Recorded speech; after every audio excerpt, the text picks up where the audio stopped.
friends, welcome back. My name is Sushma Singh. I'm an author, transformation, life coach. और आज जिस topic पे मैं बात करने वाली हूँ वो है over thinking, how to overcome over thinking. So over thinking होती क्या है?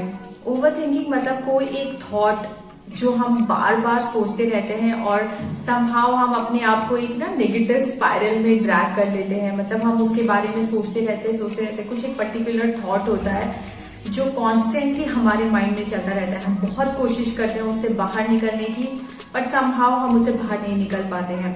उसके बहुत सारे रीजन हो सकते हैं। बहुत सारे लोग जिन्हें एंजाइटी या स्ट्रेस का प्रॉब्लम है, उन लोगों को ओवर थिंकिंग की ज्यादा प्रॉब्लम होती है।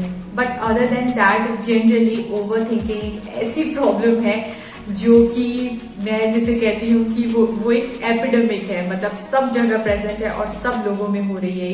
It's across the globe. पूरी दुनिया इसकी वजह से बहुत परेशान है, ओवर थिंकिंग की वजह से।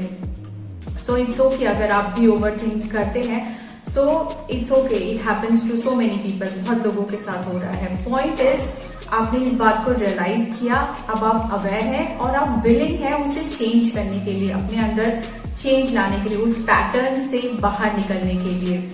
तो सबसे पहले ये जानते हैं कि ओवर थिंकिंग के कॉजेज क्या होते हैं, क्यों होती है हमें ओवर थिंकिंग। सो उसका कुछ रीजन तो ये है कि कई बार क्या होता है कि हम फ्यूचर के बारे में बहुत ज्यादा सोच रहे होते हैं, हम प्रिडिक्ट कर रहे होते हैं और हम मोस्ट ऑफ द टाइम अपना फ्यूचर नेगेटिव प्रेडिक्ट कर रहे होते हैं। उसकी वजह से क्या होता है, हम फियरफुल होते हैं और हम हमेशा बहुत सारे एक सिनेरियो बना लेते हैं, एक तरह की स्टोरी अपने माइंड में हम बताने लग जाते हैं कि हमारे साथ चीजें गलत होने वाली हैं। और फिर व्हाट इफ करते करते हम बहुत सारे थॉट्स में अंदर चले जाते हैं। तो उसकी वजह से ये एक बहुत बड़ा रीजन होता है कि जब आप फ्यूचर के बारे में सोच रहे हैं, आप बहुत वरीड हैं, तो आप उस स्टेज पे चले जाते हैं कि आप बहुत ज्यादा ओवर थिंकिंग करने लगते हैं। दूसरा ये कॉज होता है कि जब आप लाइफ में कुछ बहुत बड़ा डिसीजन लेने वाले हैं जो आपको पता है कि वो बहुत इंपॉर्टेंट है, आपकी लाइफ को बहुत इम्पैक्ट कर सकता है, तो भी क्या होता है कि कई बार हम बहुत ज्यादा सोचने लग जाते हैं। बहुत सारी हमारी लाइफ में आज तक जितनी भी उससे रिलेटेड सिचुएशंस है, हमारे माइंड में जो भी पहले से पड़ा हुआ है, जो हमारे एक्सपीरियंसेस है, वो सब जो हमारा ब्रेन क्या करता है वो एक साथ ना रिलेट करता है, सोच समझने की कोशिश करता है कि अगर मेरे पास में ऐसी चीजें हुई है तो अब जब मैं ये डिसीजन लेने वाला हूँ तो उससे क्या होगा। और मोस्टली अगेन क्या होता है कि जब हम बिग डिसीजन में ओवर थिंकिंग करते हैं तो वो हमें एक्चुअली पैरालाइज कर देता है, हम डिसीजन ले ही नहीं पाते हैं। सो इट्स वेरी इंपॉर्टेंट कि वो चाहे किसी भी सिचुएशन की वजह से आ रहा हो, हमें ओवर थिंकिंग को रोकने की जरूरत है। तो अब हम समझते हैं कि हम क्या क्या कर सकते हैं ओवर थिंकिंग को रोकने के लिए। तो सबसे पहले, जैसे कि मैंने कहा कि हम अपने माइंड में अपने आप को कुछ स्टोरीज बताने लग जाते हैं और वो स्टोरीज को हम सच मानने लग जाते हैं। हमें लगता है कि फ्यूचर में ऐसा होने वाला है, कुछ ऐसा गलत हो जाएगा, कुछ इस तरह से हो जाएगा। किसी के साथ हमने सुना होता है कि ऐसा हुआ है तो वो हमारे साथ हो सकता है, जो बेसिकली नेगेटिव ही होता है मोस्टली। तो अगर हम अपनी स्टोरी को चेंज कर लें, हम अवेयर हो जाएं कि हम जो एक्चुअली अपने आप को स्टोरी बता रहे हैं, क्या वो रियलिटी है या वो जस्ट मैं अपने माइंड में अज्यूम कर रहा हूँ। क्योंकि अगर ऐसा कुछ इवेंट मेरे साथ पहले हुआ भी है तो इसकी बहुत कम प्रोबेबिलिटी है कि वो फिर से मेरे साथ हो। अगर जो स्टोरी मैं अपने आप को बता रहा हूँ वो किसी और की स्टोरी है, मतलब किसी और की लाइफ में हुए इवेंट से मैं अब कंपेयर कर रही हूँ, तो मुझे अगेन अपने आप को ये बताना है कि वो उसकी स्टोरी है, इट्स नॉट माई स्टोरी। सो सबसे इम्पोर्टेंट है कि आप जो अपने आप को कहानी बता रहे हैं ना, वो ओवर थिंकिंग की, उसे चेंज कीजिए। उसे बताइए कि आप कंट्रोल में हैं और जो भी चीजें हैं, जो भी चीजें हो रही हैं, आपके बेस्ट इंटरेस्ट में हो रही हैं और आप अपने लॉजिक्स, अपना माइंड, ये सब आप डेफिनेटली यूज कीजिए। जो भी प्रॉब्लम, अगर आप पर्टिकुलरली किसी प्रॉब्लम को लेके ओवरथिंक कर रहे हैं तो उसके बारे में डेफिनेटली सोचिए, but then after a point make a decision and then full stop to this overthinking. So become aware और फिर स्टॉप इट। जस्ट उसके बाद आप फिर बिल्कुल कुछ मत सोचिए।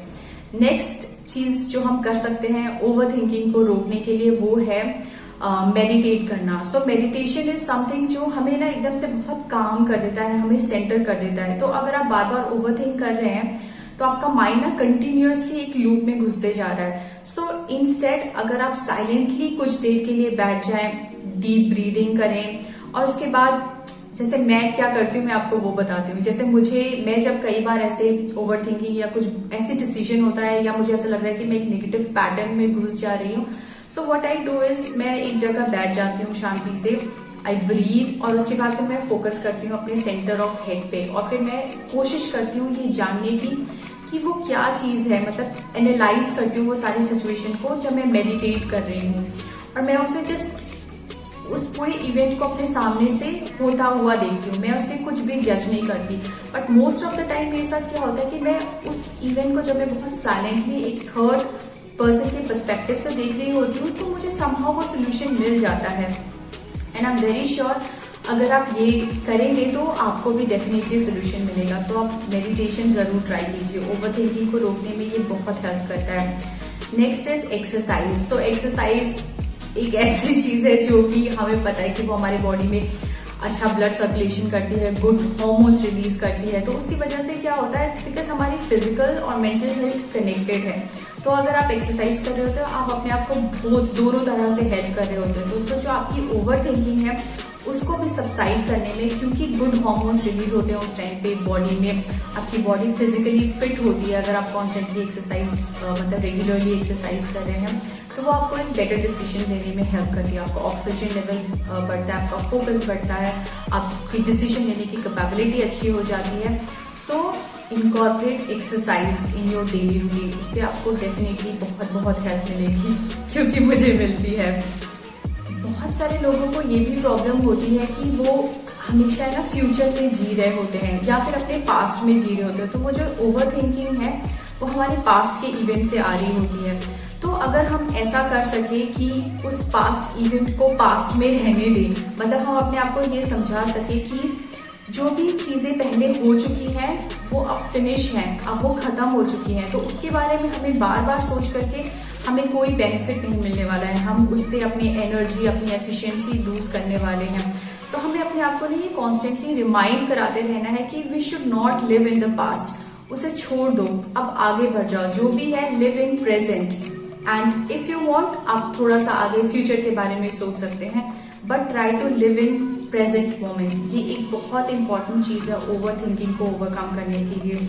Living in present, being mindful आपको एज ए ह्यूमन भी बहुत ज्यादा अपग्रेड करता है। So practice being mindful, being living in present moment में रहने के लिए अब आज के बारे में, अभी के बारे में रहने के बारे में सोचिए, क्योंकि हर वक्त आप जो भी अभी जी रहे हैं वो आपका पास्ट बनता जा रहा है। आप लेटर ऑन रिग्रेट करेंगे कि आपने अपना कितना सारा समय ओवर थिंकिंग में ऐसे थॉट्स पे वेस्ट किया, जो आप अगर अच्छी तरह यूटिलाइज करते तो अपनी लाइफ की बहुत ब्यूटीफुल मेमोरीज क्रिएट कर सकते थे, अच्छे गोल्स पा सकते थे। वो टाइम आपने ओवर थिंकिंग की वजह से वेस्ट कर दिया।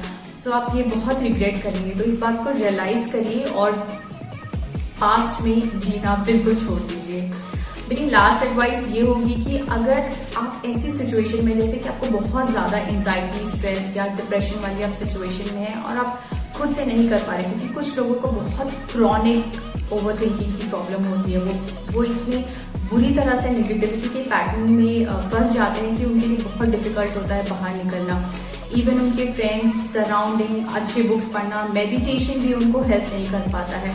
तो ऐसे लोगों को मैं डेफिनेटली बोलूंगी या रेकमेंड करूंगी कि आप प्लीज प्रोफेशनल हेल्प लें, काउंसलर के पास जाएं और ट्रीट करें उसे, क्योंकि वो बहुत जरूरी है। अगर वो इस लेवल तक पहुंच गया है कि आपकी कोशिश करने के बाद भी वो ठीक नहीं हो रहा है, तो प्लीज आप किसी प्रोफेशनल हेल्प के पास जाइए।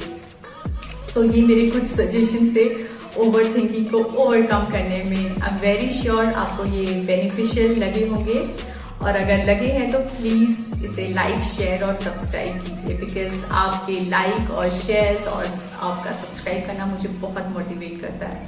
सो thank you so much for listening. Bye bye.